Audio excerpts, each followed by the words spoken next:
Invisible Soldiers podcast.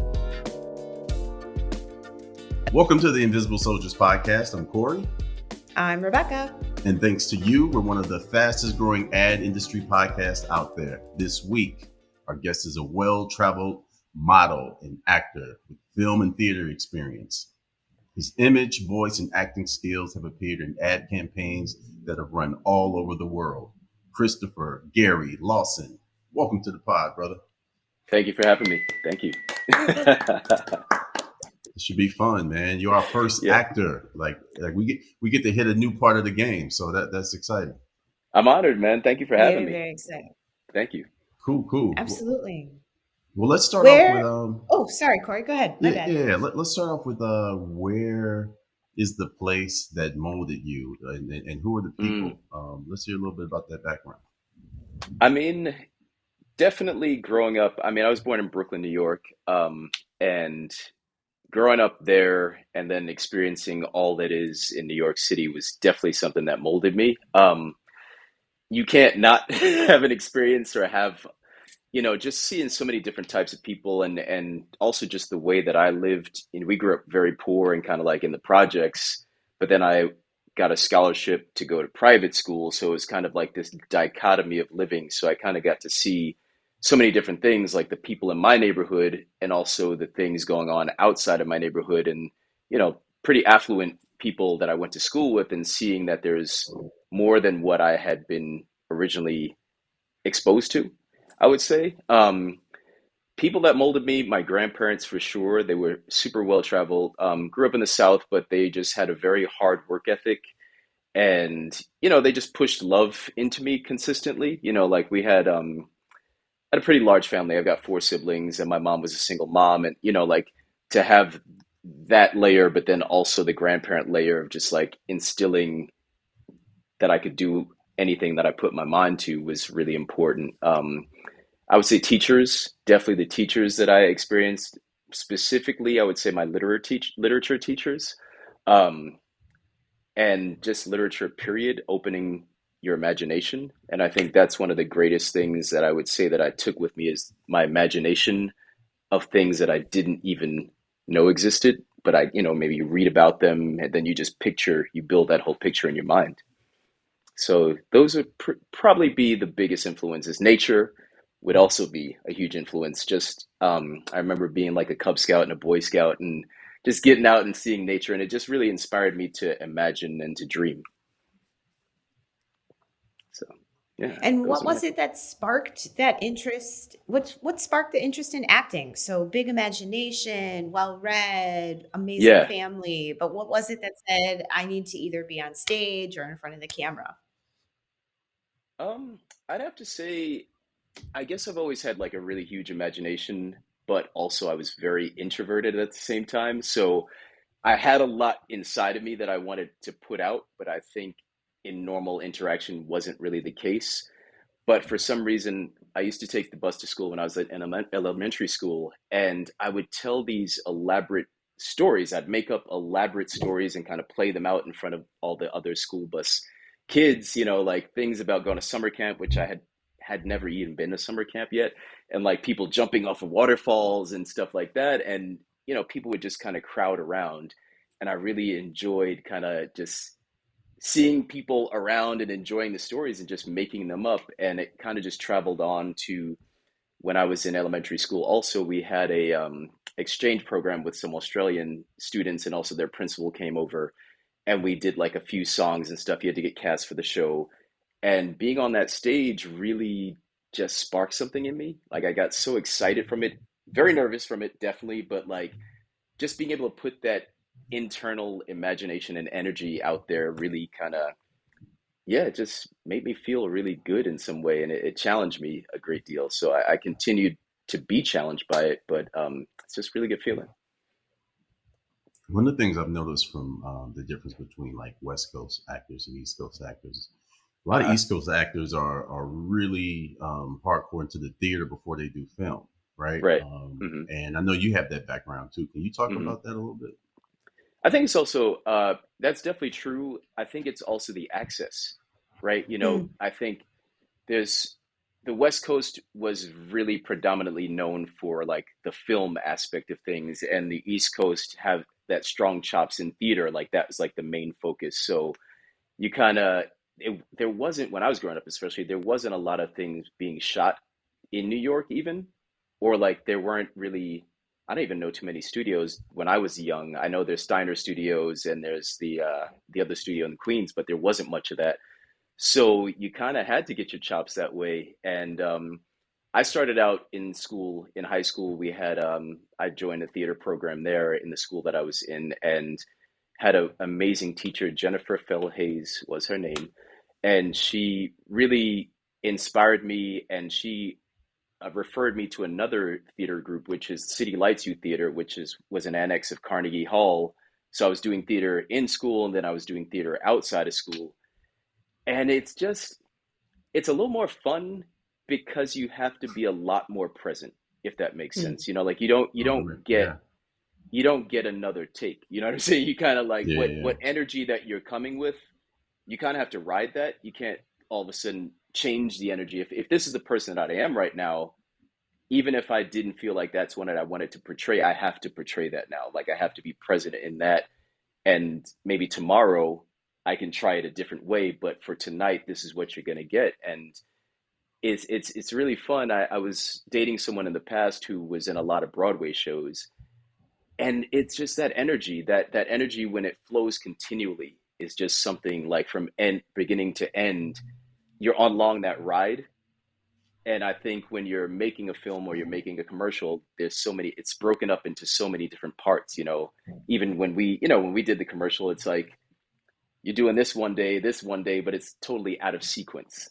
So to have that Right. sequence is also really a lot of fun to go on that ride from end to end, and you can keep your energy. You know what I'm saying? Like because it is kind of linear. Got it. So I Yeah. does love that that. help you when you finally moved into actually shooting things, or It did it it disorient you? Were you disoriented when you like started shooting things out of order? it it did and it didn't. You know what I'm saying? Like what I think even just the energy that you bring from theater has a lot more outward energy. Like you have to project into the audience, and being on film, it's much more close. You know, it's much more close to the chest, it's much more static, it's much less of that projection. So I think that's a great thing that you have to learn to do a lot less, because you're not doing it for the audience, you're doing it for the scene and for yourself oftentimes. Right. So like that was a big transition. Shooting out a sequence, it was a little bit difficult, but I think it made it a little bit more, I'd say a lot more fun to be able to try different things. You know, like on one take you could try this, on one take you can try that. You know, like doing that was a lot of fun to be able to spend a lot of time really hammering in something that, you know, like, all right, this is how you want to do it. I mean, in editing, you never know what's going to happen, but I thought that was really, it was a good thing to learn. And it was an interesting to learn how much time a scene takes, you Hmm. know, like to really, you know, like you could spend all day shooting one scene. And that was very different to me, but also really interesting to learn that discipline of like the commitment to doing that, to learning to even learning to manage your energy. You know, like let's say the Mm. shot's not on you or it is on you, like, you know, if the shot is on someone else but I'm in the scene with them, maybe I'm going to give them the energy that I can, but I'm not going to put it all out there when I'm not on camera, you know. So it takes a different discipline for sure. I love that. So, theater, film, how did you then roll into advertising and come into the world that we're so familiar with? It was interesting. I had been modeling. Did my first modeling job in high school. It was for like 17 magazine or something like that. No And way. Yeah, I yes, used to love 17 I was in a magazine. teeny bopper magazine. This girl that was a year older than me, she was interning at 17, and she randomly called me up and said they were casting, and I got cast as one of the, you know, the whatevers. And they then contacted me. This is before I was doing anything professionally. They contacted me and wanted to do a commercial, and that commercial literally was just centered around me, which is kind of cool. Um, but I didn't really think it was a job because I grew up in a world where like that wasn't a job, so I didn't really pursue it. And then later on, I went to visit a girlfriend of mine. She was doing semester at sea, and I was scouted when I was in Italy and started getting into modeling, which is essentially advertising, just advertising for clothes, or whatever, phone, whatever you might call it. And I guess I was good at it. And so, like when I got back to the States, it grew. And so now it's been 20 plus years that I've been dealing in advertising, whether through, modeling or doing commercials and stuff like that. Wow. We were just Yeah. talking about, Hollywood Shuffle, classic Yeah. comedy Yeah. movie by Robert Townsend. And that movie was so enlightening about like the shuffle of actors through Hollywood and all they have to go through. What is it Hmm. like now in modern times, or even from when you started to now? Uh, Just the grind of going in, casting sessions, the competition, what people are looking for. Can you talk about that a little bit?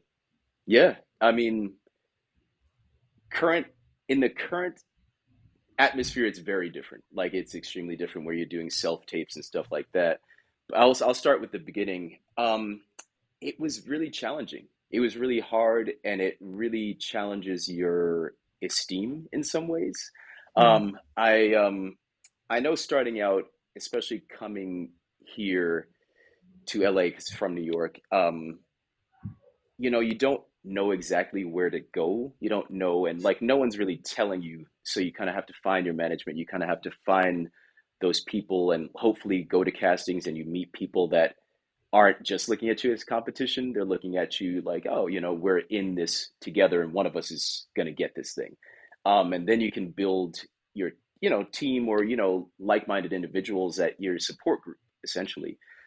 Because it can be really difficult. Like, um,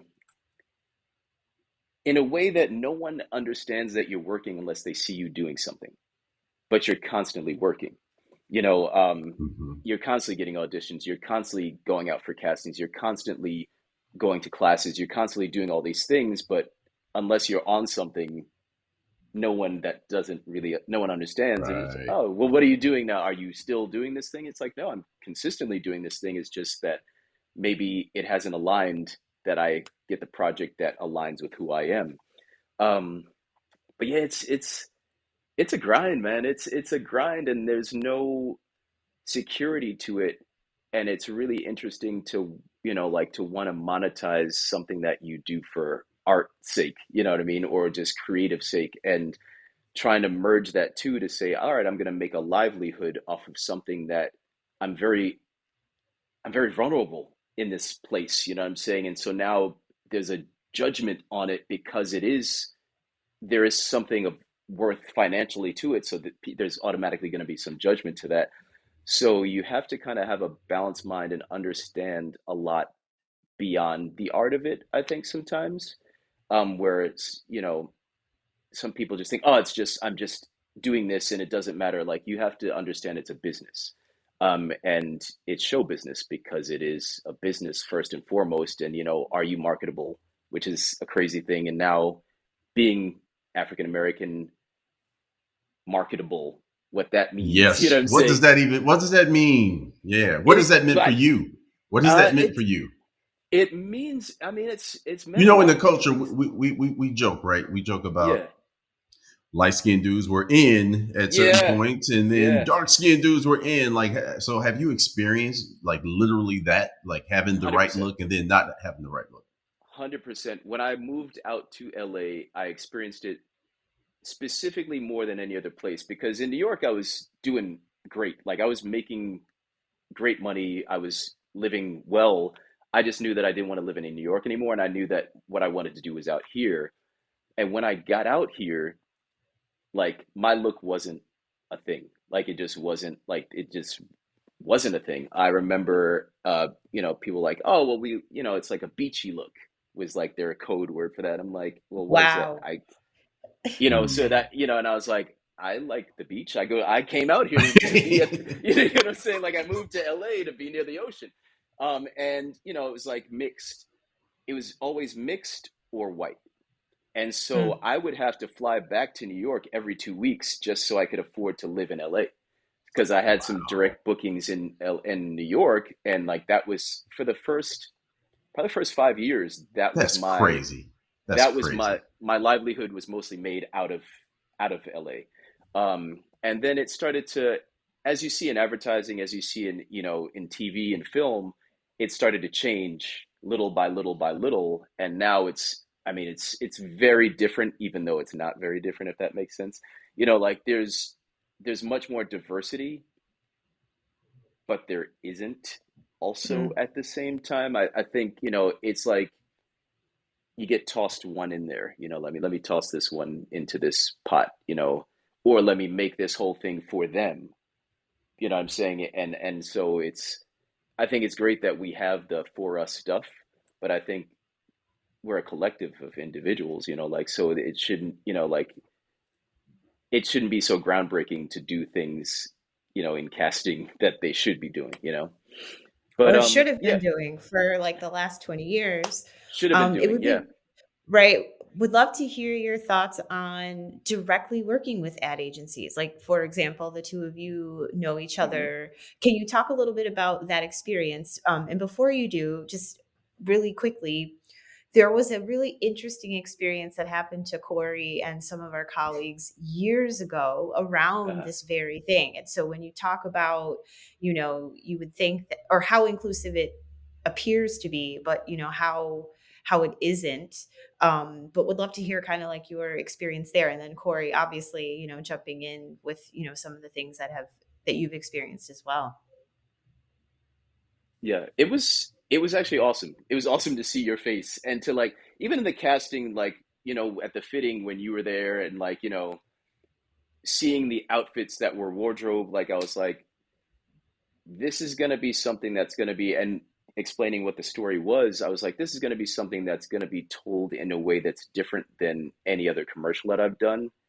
Like it felt more, I wouldn't say family, but like it felt more family. Like, it just felt more comfortable.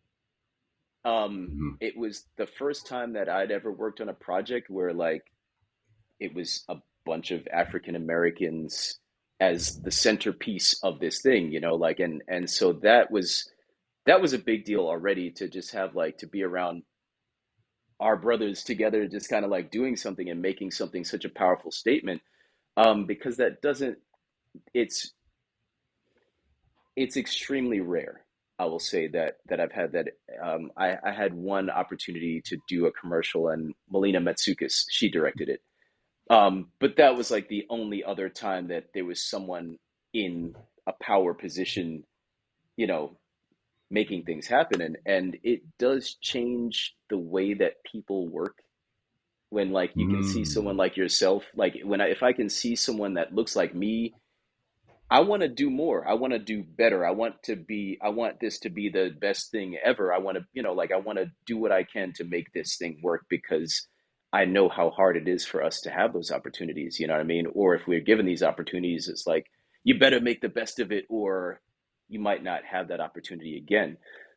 So yeah, it is inspiring to see that kind of stuff. And I know, even talking with the other actors that were on it, just like, we were geeked, you know what I'm saying? Like, we really were geeked about doing this and having this story, and, like, for such a large brand to be able to, you know tell that story in that way, because it's so different. Like, it was so different than what you would expect for the product that was, you know coming out. So it's like, wow, it was a lot of fun. Like, I was really thankful to meet you and even have the conversations that we had, talking about your family and Yeah. talking about how you grew up and how I grew up. It's like, you you build a tighter team, just, which is, it shouldn't be like that, but it is like that. Like, by who, like, I was like, already, I'm like, I'm in, you know what I'm saying? Like, we're all in because we saw each other before even, like, really exchanging that many words, you know? Right. Right.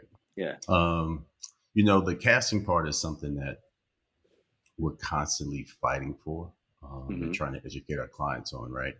I had a story 20 years ago where there was an actor, Lance Gross, who's doing really well now. Hmm. No, you know who he is, but a dark brother. I think Lance had just graduated from Howard. So we were trying to cast him in his first commercial Mhm. ever, right? This was his first, this is kind of his stepping out party kind of thing. And I had a client who made some really disparaging remarks about his color, right? Are you gonna be able to light him? All I can see is eyes and teeth. Oh, geez. Yeah. Like this happened in a real meeting. Like and it's something that wouldn't fly now. And at the time, I didn't have the same title. I was on the come up, so Yeah. all this was coming at me, and it was just like, and steady fighting for this guy, and we did get him through. But the stuff we had to go through just to get a dark skinned black man on the Right. screen, right, Right. was crazy, So yeah, those fights are happening, man, Yeah. constantly. I mean, It's yeah. Sorry. No, I had an experience like that in a job that I did where it was in advertising, print advertising, and the client told my agent that they couldn't work with me because if I was standing next to a lighter person, then it would be difficult to light. And I wow. was like, Not the and so lighting I excuse. never worked with them again, Wow. not based on what I did, but because of that. And I was like, that's not my problem. You know, I mean, am I doing my job well? That should be the problem, not that you have people that you hire to do lighting that can't figure that out. You know what I'm saying? Or don't, like it was really shocking to me that like that was a reason that someone would give, for not working with someone or not wanting to work with someone. And I think that's why there's the importance of having people of color working on sets because we know us, we know how to light us, we know how to put makeup on us, we know how to style our hair, we know all those things because we do all those things. And I worked with a female photographer. She's a white photographer, but she was like, she studied like with black people how to light, how to do this, how to do that, how to do that. And I'm like, okay, that's a step, but also hire us. We know how to do it. It shouldn't be our loss because of something that someone else doesn't know how to do. Isn't that interesting? A gap in their understanding doesn't allow for you to flourish and be where you Right. need to be. And Yeah. you've been all over the world. You've done amazing projects. Um, Hmm. do they find you, like, just thinking about, like, you're looking for directors of color, or you're Hmm. looking for photographers of color. Do you find them, or are they finding you? And also, like, what are some of your favorite projects that you've done? Mm. I mean, I guess I have a good team of agents. I will say that. Like, I'm thankful for the agents that I have that they've put me out there to things, and I have met people and times, or like people do find me. Social media is a huge, huge place right now where you can find talent, you can find directors, you can find whoever. So I've been reached out by that. A lot of different kinds of ways. I would say that you can be found. I think at this point, I haven't really created my own work to say that I'm looking for directors or something like that. So it's more like them coming to me or, getting a casting or getting, audition, stuff like that. But yeah, it's pretty cool when you can work with like, I would say like-minded because we could look the same and not have the same thoughts. But I think a lot of times there's a collective understanding that we have a little bit more between us. So like you can kind of work together a little bit better with there's a little bit of language Hmm. that we kind of understand about each other from the beginning. In terms of like traveling or like jobs that I've really loved, there's been a few of them. I think my favorite experience was I was able to shoot a commercial. I was living, actually, a couple of commercials. I was living in South Africa for a while, and I was able to work on set shooting a couple of commercials, one for like a jewelry campaign and one for like a beer campaign. That was amazing to be living in South Africa and be working in South Africa because I'd never been to Africa before as a whole. So even the Mhm. experience of just stepping onto the motherland and like that experience, literally like stepping off the plane and then stepping onto the tarmac and literally feeling like a weight was lifted off my shoulders Wow. was it literally I couldn't like that was something I'd never had experienced before. And to just be in a place where like we're the majority. I don't think we don't go to many countries in this world besides the African nations, maybe, Caribbean nations, that we're the majority, and, you know, people are talking to you like you live here, like you're us, like people are like, stay here, brother, like, like this and that and the other. And like, it was, I mean, I almost did stay there, to be honest, because it was just so lovely to have that experience,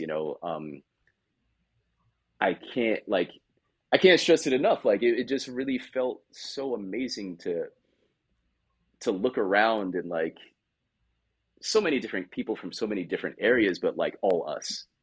Um, so that was really cool. I think usually the travel things, the location things, just because, like why not be, working and having a vacation at the same time. Trips to Hawaii, I love that kind of stuff. Yeah. Yeah, like I think those experiences in terms of like film, I think my first shooting my first film was one of the best experiences because it, like when you finally get to do that and when you finally are a part of that, you say like something that you've wanted to do so much, it gets completed. Like that's just an amazing feeling to be on set and like all the nerves take over and then like you got to perform and seeing all these people like this thing that you've dreamed about and that you didn't really understand because I'd never really been on a set like that where it's just like so many things going on and so many people and all that stuff. It kind of blew me away at first, but it was always also like you kind of feel at home. And so you kind of know, okay, I'm doing something that this is what I'm supposed to be doing. I feel at home. I'm on this set and I'm making this place my home, like that was definitely a great experience to have. Um, I guess the first of everything, and also, my first theater show out here was probably a great experience because it was a black playwright and all black cast, and that was also really cool because again, it was just all of us doing something together and like building each other up. Like one of the expressions that was major through the play was iron sharpens iron. And Mm. so, that was one of those things where we're just lifting up our brothers in every moment that we could and just like having fun backstage and like just cracking jokes, working out, Yeah. challenging each other, talking about basketball, like, just like all the regular stuff that you might do with your friends, like on set. And that was a lot of fun. Final question. Yes. You've done a lot of stuff.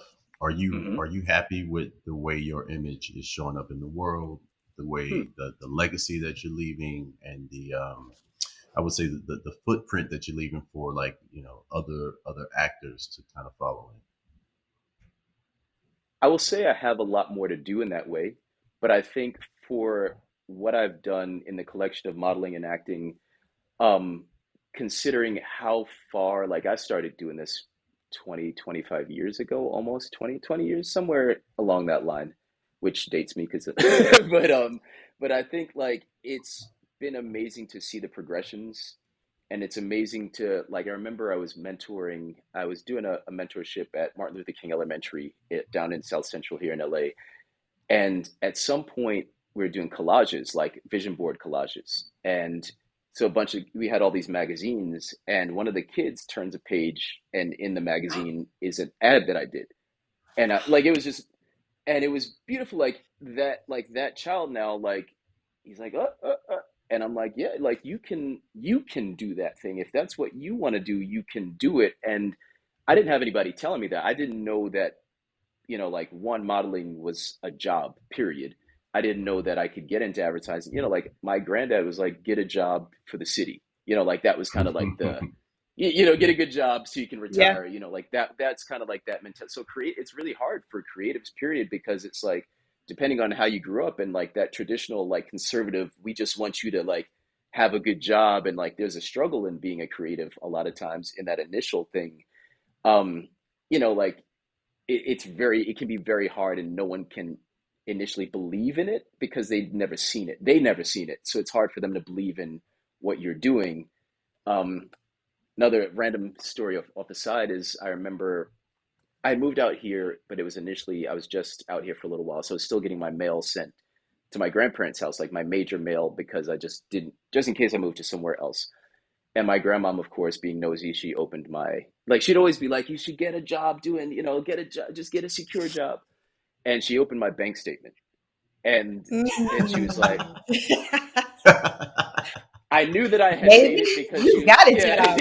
yeah, she, Like, you know, dang, boy. she's like, you need to get an accountant. And I was like, oh, that was that was the sign of me making it and like having the approval of like, okay, you're doing well. This is something that you're doing and it's succeeding. But yeah, like I would say that I think the legacy that I've left also even like with other people that are in my profession that have started out younger than me when I realized the things that they said to me, because I'm always thinking because in advertising, because in acting, like what you've done when people see it, you did it so long ago, Mm. so Right. like you're constantly thinking about the future, even, you know what I mean? Like it's always future thinking because like, how it works. So, you know Right. what I'm saying? Like it's, I find myself, and I should slow down in that sometimes because you want to be presently grateful. But I find myself constantly like next project, next project, next project, next Yeah. project. So it's really cool to have others that are younger than me in the business kind of like, oh, or give you that reverence that you don't even give yourself because, like you don't really think about it. You're like, I got to do more. I got to do more. I got to do more. And I've been able to have that experience with people like younger than me that I think like, I think they're killing it. They're like, oh my God, and I'm like, how do you even know, who I am? But I think that's great. And I think it's great that we, like, first of all, that I'm seen. So Mm. me having had this job and been able to support my life, support my family, I have a daughter and, like all this stuff, that's testament to, being able to go through those times where they're not hiring you because you look a certain way. And now there are people out there that, if I stuck with it and other people stuck with it before me, whoever blazed the trail before me, my place was here, fight through it so that the people, like do your job well so that more people can do the job. I guess that, in the understanding of like, there's going to be, if we do it, they can't turn us away when we do it right. They can't say, no, you're not, like if it, your shade should not matter then at this point, like, so now, okay, we can do this. I remember having cornrows, back when cornrows was only urban market, right? And I did a show, I was like, I'm just going I just want cornrows. And I got booked for a DKNY Fashion Week show. And, I was like, all right, well, now they're opening their minds to something. Now you can't not see Nike. You see this, you see that with like the urban look. But that was not a thing when I was, starting, or even up to 4 years ago, to be honest. So like we can be our authentic selves because, initially like that commercial look, like which I can fit into and which I do fit into, thankfully, because then you can make more money. That was just like it had to be so straight edge. You had to be Hmm. so, especially if you're dark, you had to be so like, like I think the only person that really didn't was Tyson Beckford, right? Like Yeah. might have been the only person that like that but he was like a superstar. And so Right. like then the superstar gets to do whatever, but like otherwise like you have to be so play it by the book, whereas like any other counterpart, they could be the drug look or the rock look or the whatever they want to have it. If Right. we looked a little different, we're like the street, like, Yeah. so that's just going to be Aniche or, Fat Farm, like those specifically brands catered only to black folk. But now you have like Pharrell in the charge of Louis Vuitton and stuff like that, where it's like, I have to think, no, I don't have, I won't say I have to do with that, but I think me and our contemporaries But you being do. there, thank you. I appreciate that, But like being in that time and forcing constantly going, and I would go to castings that I wasn't even invited to just to be like, I know I could do this job, and to press on to younger people doing it. Yeah, you can, like, this is the best time for you to be trying to do anything. Yeah. Well, thank you, bro. This was a very enlightening conversation that we hope a lot of people out there get something from it too as well. Yeah, I appreciate that. We Thank you for having we me. do. Appreciate And it, thank man. you for being the actual representation. Like we're always talking about representation matters and being able to Absolutely. flip through a magazine and to see your face and a kid to look at your face. That's such an awesome Yeah, story. So thank you thank for you. all that you do. Thank you. I'm going to tell you one last little story. Since that hit me off. I remember one time, and this was like, it, it like blew my mind, and my granddad was so proud, and everyone was so proud. There was a GQ magazine, and Obama was on the cover. And you turn the page, and on the very next first page is me in an ad, Wow. and it was for Wow. Nautica, and like full face, and I was just like, this is the big, like, just to have him on the cover and then be there, and I was like, that is sometimes, like I said, you get caught in your own stuff, you don't realize the power of representation when it happens like that. And I was like, Yeah. my granddad was like, he was he was almost at I tears, know but you yeah, got that somewhere. yeah, You got to. Yeah. yeah. Okay. I definitely have it at my Okay. grandparents' house, Good. Now I'm 100%. gonna Good. find it. I have to Good. find Good. it. Good. Yeah. Yeah, Cool. Thank you. Appreciate it. thank And you. thank everybody for tuning in. Do us a favor, hit that subscribe button and continue to follow us wherever you watch or listen to podcasts. Peace. Peace.